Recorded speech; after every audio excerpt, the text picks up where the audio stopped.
Hello and welcome to another episode of Wheel of Horror, the podcast where two best friends spin a wheel once a week. It chooses the horror film and they discuss it. Today we're talking about 1988's Return of the Living Dead Part 2, which was directed by Ken Widerhorn. I'm your co-host Alec, and filling in for Eric today is, longtime favorite guest of the show, part-time co-host, and just an all-around good dude, Joe Testa. Thank you very much, Alec. Good to be here. Yeah, man. This is the New Year's Day episode, so this is the first episode of 2024. It's kind of exciting. Happy New Year. Yeah, exactly. So we are recording this a little before that, but yeah, this will come out on New Year's Day. And, what could have we picked that would have been better than this, than Return of the Living Dead Part 2? How about New Year's Evil? Have you covered that one? We have not, and we definitely should have. Dude, this, Christmas, we covered Frozen. This New Year's, we didn't cover a New Year's Eve horror film, so we're just all over the place right now. But next year, we're going to make an effort to cover, a Thanksgiving movie, a Christmas movie, and a New Year's movie. Mark my words right now. So, we're jumping into this one. You and I and Eric covered the first one, Return of the Living Dead Part 1, last year, and definitely like that one more. I don't think there's any questions there. But this is one that I listened to our last podcast, and I definitely picked up on a couple of things that you had mentioned about this. But since seeing it last, how's it hold up for you? I feel like I like this movie a little bit more every time I see it. I feel like it grows on me. I don't think it'll ever come close to that original. I think that's maybe one of my favorite horror movies of the 80s. Mm-hmm. But, I think what's most important about this movie, I think, is if you're going into it, you have to forget all about that first movie, right, because it has none of that punk attitude, and if you could just kind of go into this one fresh and just think of it as its own thing, I think there is some fun to be had with this movie. Yeah, I totally agree. It's a little misleading that it's Return Part 2, so you do think it's a continuation. But yeah, it's very tonally different, doesn't really build on the story very much. So it's kind of just I don't know, just make another zombie movie, or maybe really up top from the front explain that this is not a sequel, but maybe this is what's happening on the other side of the country when this happens. But they didn't. They kind of dropped the ball there. Yeah, and this was very jarring the first time I saw it. Me and my friends saw this. We rented it in the early 90s, and we were all really big fans of the original. And I had actually seen the third one by the time I saw this one. The third one came out in 1993, direct-to-video. Right. I was actually kind of a big fan of that one. And I don't know how this one slipped by me, especially because it had some really cool VHS box art. It looked it looked kind of like Fright Night, with the face in the cloud. Yep. But I remember when we finally caught up with this one, I feel like we were all a bit disappointed, because this one feels so much more like a spoof. And that first one definitely has comedic elements, but it's wickedly funny. It's like gallows humor. Yeah, I mean, that one felt like they just kind of captured lightning in a bottle. They didn't really know exactly what they were doing, but it just the music was perfect, the attitudes of the punk rock characters, just it all just came together. And yeah, it does have some weird sense of humor. I remember specifically the line where it's just you ever think about being dead? That character, it's just weird stuff like that, but it's funny, but it is, yeah, it's twisted. But yeah, the poster is fantastic. I do love that. And that it surprises me so much that you loving the first one, seeing the third one kind of would be yeah, I'll get to it one day. It's so crazy that you didn't go in order to me. Yeah, I'm not sure exactly how that happened either. It's funny, I might have just skipped this one because, believe it or not, the third one was kind of a big deal if you were paying attention to direct-to-video horror movies in the early 90s. It had a Fangoria cover story. And have you ever seen the third one?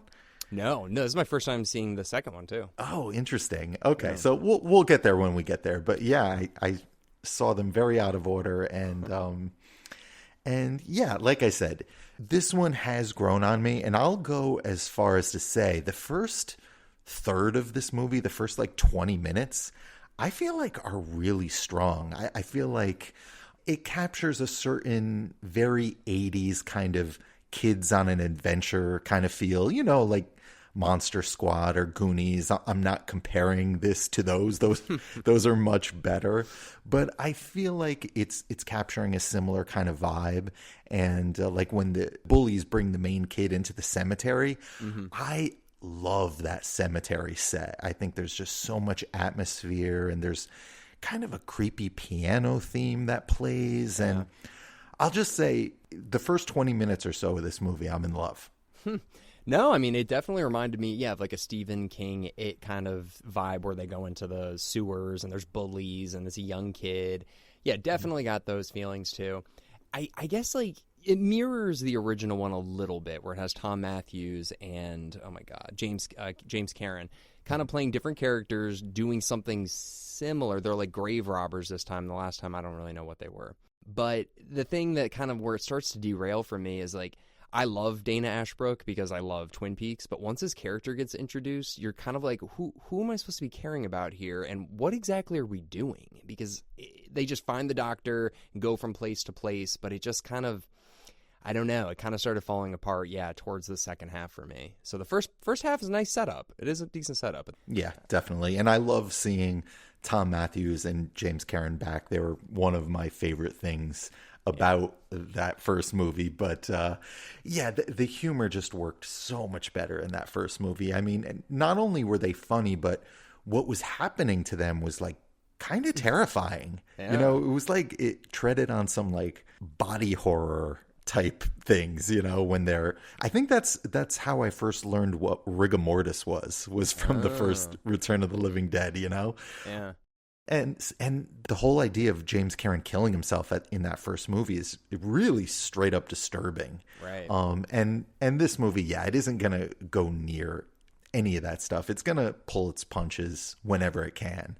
Yeah, no, I had heard that it was initially going to be rated PG-13 because like there's really nothing in this aside from, the gore and the swearing, but like compared to the first one with like the full frontal nudity, very aggressive language. I don't know, this one felt tamer, but I guess they had to up some of the gore because it was just boring, I guess. Have you heard that before? No, but that makes sense. And I was actually, when I first popped this in to watch it, I was wondering about the rating. And then, we do get a few moments of brain eating that I guess, squeaked it past to that R rating. But it wouldn't take many trims to get this to a PG or PG-13 rating. I feel like I could kind of pinpoint the moment where the movie just kind of stops working for me, or at least the moment where I start to get frustrated with the movie. Because like I said, I feel like it starts off pretty strong, and it's the moment where the dead begin to rise, when we get them coming out of their graves, which should be, a really cool, iconic, creepy moment. Right. But these guys are all buffoons. Yeah, I remember like the first one was super epic with the music and the rain and then just like all them. Yeah, it was great. And the only little jokes I can remember the zombies saying in this one is like who the president was Harry Truman, and then come to the hospital. What did they say in the first one? There was like a really good line that the zombie said in the ambulance, right? Wasn't it like send more or something? Send more paramedics. Right. And then send more cops. Right. Yeah, so like they're smarter in this one, not like they don't even know the president's name in this one. Yeah. I mean, maybe that zombie died, like 30 years ago or whatever. I do feel like we get a pretty decent tar man in this one. And do you know, is it the same actor? I don't think so. Okay. Alan Troutman was that guy's name. And I actually saw him at a horror convention, and I got a video with him. So I put that out. And then I also just randomly saw him in Burbank. I think I texted you. I was like, I just saw Alan Troutman. I remember this. Yeah, I remember that text. Yeah. I think that's a pretty cool, creepy moment, in the tunnel when the kid first encounters him. And it's probably one of the few moments where a zombie actually feels threatening in this movie. Yeah. It does say he was in it, actually. I'm sorry. It does say that he was the tar man again in this one. Okay. Oh, okay. So, yeah, it was him. So maybe that was him, yeah. The eyeballs were the only thing that I was kind of like, all right, those kind of look like ping pong balls with dots. But everything else I thought looked really good, when he attacks the kid. The cast, too, like, I'm sure you recognize the girlfriend or whatever. What the hell is her name? Suzanne Snyder. Do you know her? Yes, love her. Dude. She looks great in this movie too, by the way. Oh my God. I mean, she was a little annoying in this one, but dude, Killer Clowns from Outer Space and Weird Science, and she was in something else that I'd seen. But yeah, dude, I love her. So it was great to see her in this. But I think she kind of just quit acting, which kind of sucks. Oh yeah, I think she's kind of a regular in the convention circuit these days. That makes sense. But yeah, I love the kind of Joan Jett haircut she's sporting in this one, as opposed to the perm she has in Killer Clowns. I think the haircut she has in this is much more flattering. Yeah, I agree. And then Dana Ashbrook, I was like, dude, that's my boy Bobby Briggs from Twin Peaks. But this is like 2 years before Twin Peaks. So I was like, oh, I wonder if David Lynch saw this and decided to put him in from it. Highly unlikely. And then, yeah, obviously James Karen coming back, Tom Matthews coming back, playing two different characters, but similar. And this is kind of the thing that I loved about this for a second. It reminded me of a David Lynch part when Tom Matthews is bit and so is James Karen, and they're driving, and it's like, no, this has happened all before. This is like a dream. And like that, I was like, ooh, this is like seeping into like alternate reality kind of stuff. Like I loved that part. And then were you disappointed when that goes absolutely nowhere?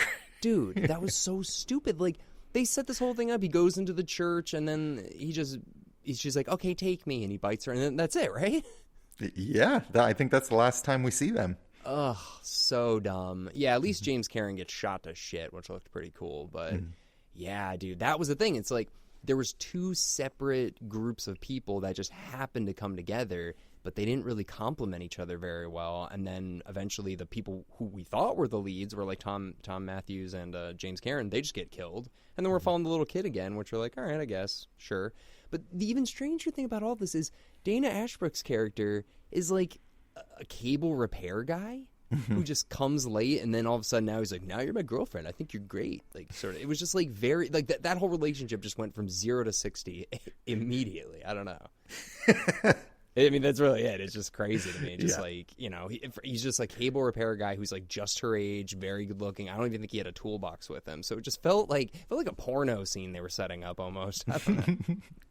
Yeah, and I just think the tone is just so off here. You know, like I feel like there should be some suspense if you have a knowledge of that first movie, like when the bullies get exposed to the gas, and if you've seen that first movie, you know what's going to happen.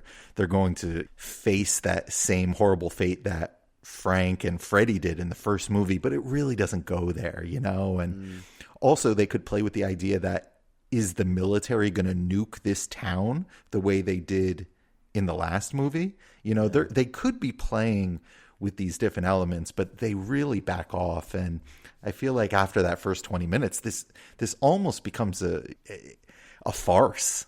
Yeah, it falls apart. It's weird because they don't commit to it being a sequel or not. Because if I remember correctly, the first one ends with like, didn't the whole country blow up from nukes or something? I think it was just supposed to be the city they were in. Okay, so that was in Kentucky. Okay. This one I did notice, I think it was called Wintervale or Windvale or something like that, and that was in California. So this one takes place on the other side of the country at least. But then another thing I kind of loved, but they didn't commit, the Colonel comes back. Yeah. He has like 2 lines, and he's like, not again. So you're like, wait. Guys, you can't just give us those like 2 lines and then expect us to be like, is this a sequel? Is that the same character? What the fuck is going on? Yeah, I'm pretty sure it was supposed to be the same character. But yeah, they just don't go any further. I know, like, why? I mean, I liked that James Karen and Tom Matthews came back, but why even bring them back?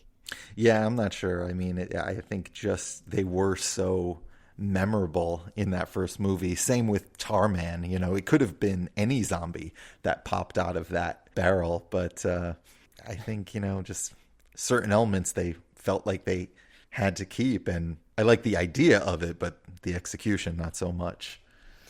Yeah, I mean, the plot we've kind of already covered. It's just, you know, kid finds a barrel, the shit gets out again, and, you know, and then they're just running from zombies. The military gets involved. I still, even after seeing this one, I really love the idea of what this is. I mean, it's like everything that it touches, even if it's just a hand, the hand becomes sentient enough and all it wants to do is kill. And I can't think of any other zombie that's more threatening than that. I mean, everything else, you just take its head off. Okay, we're good. This one, it doesn't matter what you do. Yeah. And there's some fun moments sprinkled throughout. There's a few fun gore gags. There's like a moment where they shoot a zombie in half, with a shotgun, and it keeps coming for them. And, there's some good stuff here. I almost feel like, I think the biggest problem is there's just no sense of danger. There's just they've made such buffoons out of these zombies that it's hard to be afraid of them, and just after a while you just feel like nothing really bad is going to happen to these characters. It's just we're not in that type of movie. Well, I mean, I remember like from the first one, that woman skeleton they find that's like it hurts all the time, like brains makes it not hurt, and like it looked kind of comical, but it was like fucked up what they were saying. And then in this one, I guess the equivalent of that would be like that Southern lady that they, from the beginning, where they crack her head off and she's like, "I'll get you, I'm gassy," like all this stuff. So you're like, yeah, we've taken a step down. Yeah, I mean, that first movie just is so brilliantly walked this line of kind of frightening and outrageous and funny, and the balance is just so completely out of whack here. I mean, I think the only thing more ridiculous than that, you're talking about the zombie severed head that says, "Get that screwdriver out my head." Is that what you're talking about? Yeah. I think the only thing more ridiculous than that is they bring her back at the very end to have like the final word. Like they were thinking, "Oh, the audience is gonna want to see this zombie again." Like, I'm sure it's gonna steal the show. Yeah, dude, I don't know what they were thinking. I mean, it's weird that they didn't bring Tom O'Bannon back. Dan O'Bannon. Dan O'Bannon, because he clearly thought of this idea. Like, it was his baby. I know he was an asshole. I know he was hard to work with, but like, they just brought in this kind of random director. I mean, he did a couple episodes of Freddy's Nightmares, so that's cool. But otherwise, I don't understand why they would want to hand it off. I wish I had time to watch that documentary that I watched it last year when we covered the first one. It's called More Brains, and it's a very in-depth documentary on mostly the making of the first one, but I believe they covered at least some of the sequels. And yeah, I don't know too much about the any behind-the-scenes drama, but there are stories about Dan O'Bannon floating around that I think we covered in our first episode, but I don't know if that played into him not getting this job or not. Yeah, I mean, I don't know. It's such like a low budget film, so it's just like, I don't know what the risk would have been really, but the first one has great reviews, did fairly well for its budget. This one has a 5% on Rotten Tomatoes, and that's like, Jesus Christ. And then the budget was $6 million, so it was $2 million more than the original one, and it only made $9 million. It was in theaters. I'm sure it did better once, it went on VHS and, the legacy, but I think this one, I mean, you think this one's worse than the third one? That's a tough call. I'd be interested to get your opinion on that, because the third one for me, there's nostalgia tied to it, and it's just a very specific 90s direct-to-video flavor. And just like this one is a very specific late 80s, kind of horror comedy. So it depends on your preference. Right. I think for me, the third movie at least just knows what it is, and it is just this kind of ultra-violent, straight-ahead horror movie. Right. So I think I would lean towards that one. But like I said, the more I watch this one, the more I just kind of accept it on its own terms. And, it's not as good as some other horror comedies that were coming out around this time, like Killer Clowns, or compared to maybe like a Fright Night 2. So yeah, like I think they're both pretty flawed, but I think I would lean towards 3. That might be a controversial opinion. I mean, I haven't seen it, but I mean, from what I've heard, it's like the first one's amazing, second one's pretty bad, third one's tolerable, and then it just completely spirals out of control. So, oh yeah, I forget the fourth and fifth even exist. Yeah. So I also just really quick want to go back to Suzanne Summers really quick, or Suzanne Snyder. Yeah. Dude, I mean, I wonder what her agents were thinking at the time. It's like, okay, we're gonna make her like the new Scream Queen, but like low budget, kind of cult classic. I mean, Killer Clowns is definitely a cult classic, but This one I feel like is just like afterbirth cult classic from the first one. But I mean, the same year. They both came out in 88. So it's like, what were agents doing that year? It probably was not a calculated decision to get her in these movies, because back then, I feel like horror was much less reputable. Right. Yeah. And, it was probably just something that happened because, who knows, it was available. But, I definitely don't think it was calculated.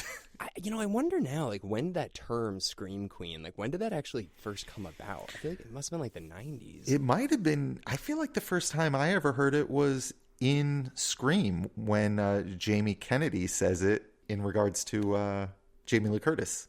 Right. Yeah, because, like, the title is, I mean, it basically just means, like, they're in a lot of horror films. Right. But, I mean, I don't know when that would have become a thing, until, like, the 90s, where they started, like, retrospectively looking at things like the Final Girl, the Scream Queen, like, all those rules that are established.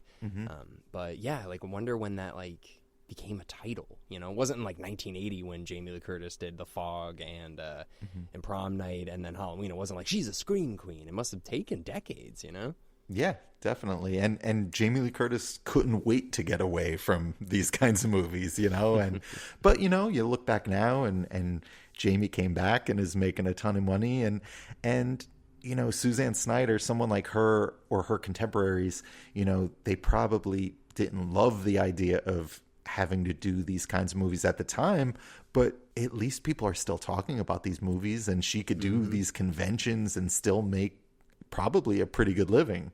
Right, dude, isn't that, I was like thinking about it, like there is no other genre where it can be like a mediocre film and then it stands the test of time for 40 years where people are like, oh, it's not good, but like I love it. You're not going to get that with like a comedy from the 70s or like a mediocre action film from the 70s. I mean, maybe the action films, but this genre just has longevity. Whether it's a good movie or a bad movie, it still will find an audience. Yeah, absolutely. A very dedicated and loyal fan base. I never thought I'd be talking about Return of the Living Dead 2 in the year 2024. Right. I mean, if you go to the conventions, like there will be actors from this movie with a poster at their little stand being like, I was in that. And people are like, I fucking love that. It's just, it's so weird. I love it. Also, I'm sure you recognize Lorimer Pictures. Yes. Is it Creepshow? Creepshow 2? Well, they did the It miniseries. I'm trying to see if they did any other horror films, but they were like huge in the 80s. Yeah, I definitely recognize their name, but I couldn't pinpoint what I knew them from, and I didn't look it up.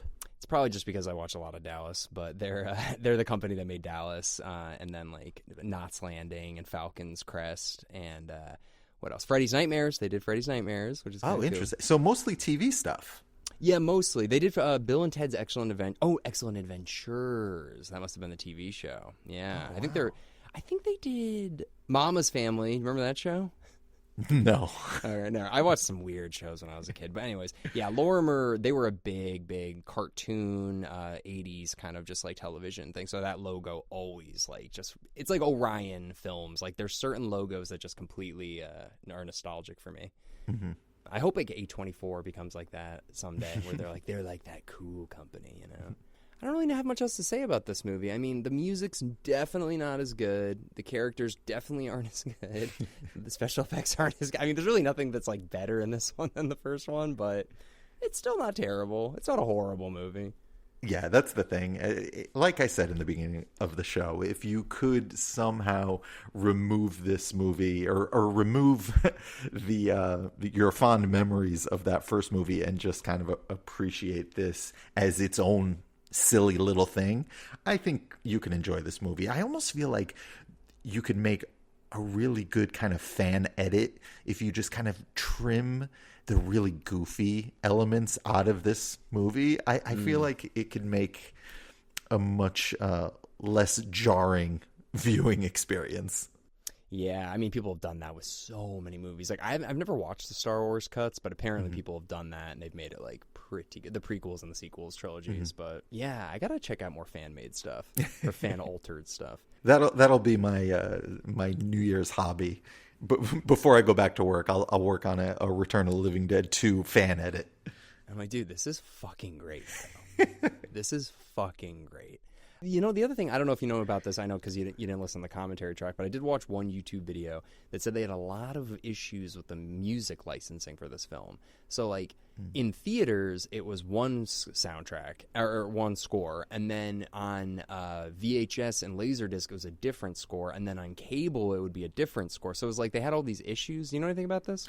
You know, I remember hearing something about that, about the first movie, that there is at least one song that hasn't been in Return of the Living Dead since the days of VHS and Laserdisc. I'm not sure who did that song, but yeah, so that's interesting. I don't doubt it, because I feel like music rights are always an issue when it comes to home video. I don't know why that is. Seems like they're always an issue with zombie movies, too. Like George A. Romero's music, there's like different versions of Dawn of the Dead, and then Return of the Living Dead, and this one, I don't know. I'm starting to notice a trend here.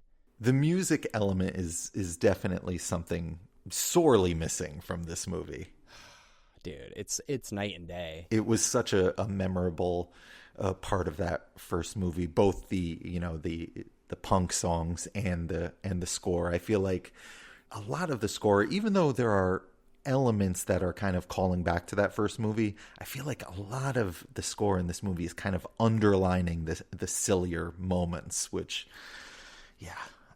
It reminded me of an 80s TV show score a little bit, which I like, but it just, I mean, compared to the original, when you got the Taco Bell, Top Gun dong going every time, you got great, I mean, Do You Want to Party? That's still stuck in my head, like 2 years after I saw it. So, yeah, overall, could be better, could be worse.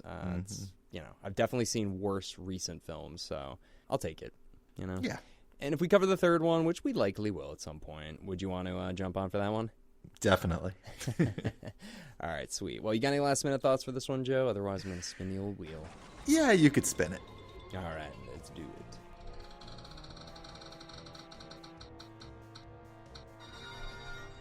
Oh, God. Jack Frost. Remember that one?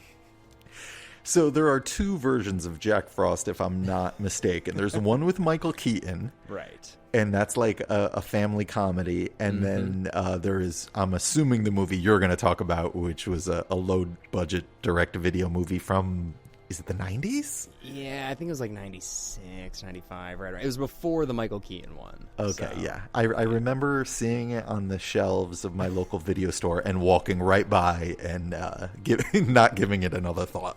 Well, if you do walk past it, it's one of those cool VHS covers that changes as you walk past it. A lenticular cover. I do remember that. Yes. Yeah, its face would turn like, as you walk past it. But, well, everybody, thank you very much for listening into our discussion on Return of the Living Dead Part 2. And Eric will be back next week. But, Joe, thank you very much for filling in and lending us your expertise on this subject. Oh, don't mention it. It was fun. All right. Well, Happy New Year, everybody. And we'll see you next week with Jack Frost, not the Michael Keaton one.